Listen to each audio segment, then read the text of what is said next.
dan juga imunitas tubuh adik. Ya selain itu juga orang tuanya juga ya, karena ya kadang puasa panas, kadang nggak menentu ya, jadi banyak anak yang kena karena pilek atau ispa ya, atau juga diare.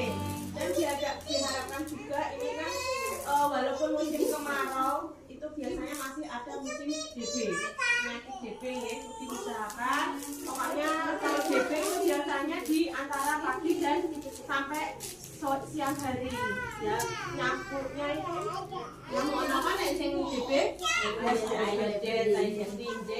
Nah itu warnanya yang kayak birik-birik ngoten niku nggih. Nah itu diupayakan kalau pagi mungkin kasih lotion anti nyamuk atau ya misalnya obat nyamuk bakar mungkin obat nyamuk mungkin bisa ya ada yang alergi juga ya, intinya dijaga pokoknya sekitar lingkungan kita harus dibiasakan dengan 3M.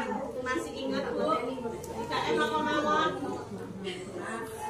Menguras ya, justru nyamuk Aedes aegypti orangnya nyamuknya itu berkelas, sukanya itu tempat-tempat yang bersih malah. Jadi setiap seminggu sekali kiranya apa itu dikuras disikat. Kalau dikuras cukup enggak itu biasanya masih telurnya itu masih menempel di dinding-dinding bak kamar mandinya. Jadi mereka itu sikat menguras menyikat. Terus memanfaatkan atau mengubur bahan-bahan yang tidak terpakai. Misalnya ada botol, dibuat sekarang banyak variasi membuat pot-pot bunga buat ditanam. Sekiranya kalau kalian apa mungkin di rosoke atau di apa itu dikubur lah, tidak sampai ada air yang guna. Oke, terus misalnya ada ini demam, jadi bisa membedakan demam antara DB dan demam batuk pilek ya. Kalau DB biasanya itu demamnya kok panas tinggi terus dia nggak turun. Beda kalau mau pilek kan ya panas tapi kan cuma daerah sekitar kepala dan jantung ya. Biasanya itu yang panas daerah sekitar itu kok. Terus kalau demam itu DBD itu dia panasnya nggak turun-turun. Biasanya hari ketiga atau keempat itu tangannya itu kadang tumbuh kayak bibit merah. Ya, itu kalau sudah hari ketiga keempat itu kemungkinan trombositnya dia sudah mulai turun.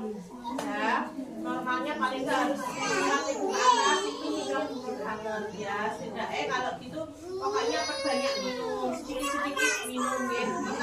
Kadang anak-anak minum air putih itu kadang nggak mau, mungkin harus dicampur sirup atau dicampur biasa biasanya gitu ya.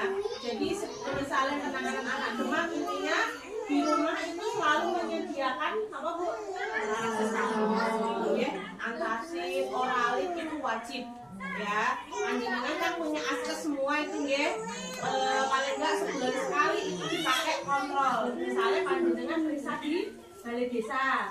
Nah, di balai desa kan untuk itu kan mbaknya perawatnya ada bukainnya. Nah, jangan jenengan nyetor ke kakak atau itu kan nanti jadi tiap bulan jenengan itu terpantau dan BPJS-nya itu selalu nanti diaktifkan.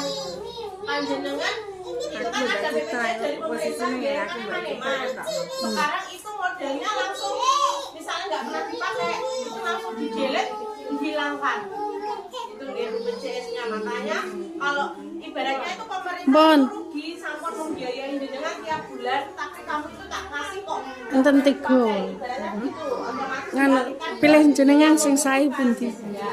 Dan jenengan pada saat butuh BPJS itu gak aktif, bingung mau mengaktifkan kan. Sekarang model BPJS itu juga nggak mau rugi. Jadi misalnya jenengan pengen mengaktifkan dilihat dari desilnya jenengan di atas 5 ke atas itu dikatakan sudah mampu, desil 5 ke bawah itu dikatakan masih bisa aktifkan kembali dengan pemerintah gitu ya. Otomatis kalau desilnya 5 ke atas nanti jenengan beralih ke bayar gitu ya.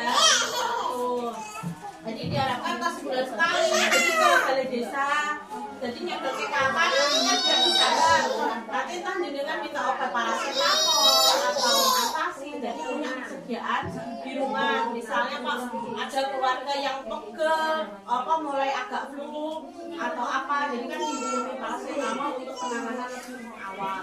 Iya. Mungkin ada pertanyaan lagi? Tidak ada, karena ini sudah akhirnya udah mulai aktif sana kemari. Yang penting saya pesennya selama masa sakit sampai 5 tahun dirutinkan untuk penimbangan, ya. Karena untuk mengetahui selain berat badan, lingkar kepala, pasti posyandu itu bukan itu selalu ukur lingkar kepala, terus lengan-lengannya, berat badan dan tinggi badan. Karena untuk mengetahui apakah ada masalah dengan tubuhnya, ya. Misalnya kalau ada keluhan termasuk kategori stunting, biasanya nanti dikonsulkan ke dokter dan bagian gitu, ya. Tidak ada pertanyaan? Tidak ya. Untuk kegiatan hari ini cukup singkat malam. Semoga bermanfaat. Saya akhiri. Wassalamualaikum warahmatullahi wabarakatuh. Waalaikumsalam. Oke, sambung satu dulu. Absennya yang belum set. Mbak Rabi ya. Aman.